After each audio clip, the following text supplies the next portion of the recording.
Froufrou, union libre, on a tout essayé, sous les jupons de l'histoire. L'ex-animatrice et chroniqueuse télé Christine Bravo a participé de près ou de loin à de nombreux succès du petit écran. De quoi lui assurer de confortables revenus. Même pas. Interrogée par le magazine Gala à l'occasion de son remariage, elle a révélé que sa vie de retraitée n'est pas si dorée que ça. Heureusement, elle a l'amour. Le 11 juin 2022, Christine Bravo s'est mariée pour la 3e fois, en Corse, avec son compagnon Stéphane Bachot. Une cérémonie pleine d'émotions, avec leurs proches mais peu de VIP, sans faste ni chichi à l'image de la vie que mène l'ex-star de la télé. Ainsi, même pour sa robe de mariée elle a fait attention à ne pas dilapider son argent inutilement. Radine Christine ? Non, économe. Mais pas par choix. Dans ma génération, les mecs se sont partagés le gâteau à la télévision en produisant et les femmes, qui sont restées des salariés, n'ont pas profité autant. Je n'ai pas gagné beaucoup d'argent, je ne suis pas riche, mais peu importe.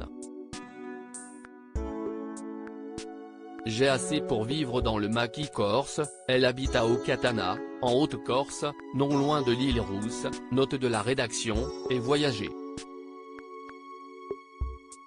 Le bonheur, si est-il autre chose que l'argent. Cet amour inattendu, par exemple. Confie-t-elle à Gala. Déjà en 2018, Christine Bravo avait évoqué sa petite retraite face à Thierry Ardisson, qu'elle tenait pour en partie responsable en tant que producteur. Elle affirmait ne toucher que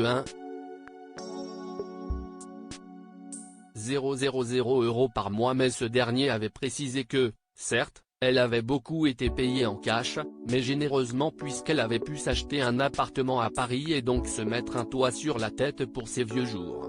Ces dernières années, elle vivait sur une péniche avant de s'installer récemment dans un moulin du XVIIe siècle génois, magnifiquement rénové. Christine Bravo, que l'on retrouve comme pensionnaire régulière des grosses têtes de RTL auprès de Laurent Ruquier, a-t-elle des projets ? On m'a proposé de reprendre Froufrou à la télévision mais je ne suis pas sûr de vouloir.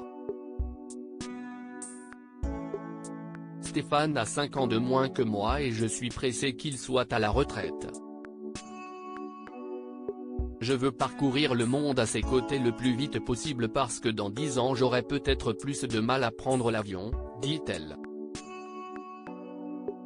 Interview intégrale à retrouver dans Gala, édition du 16 juin 2022.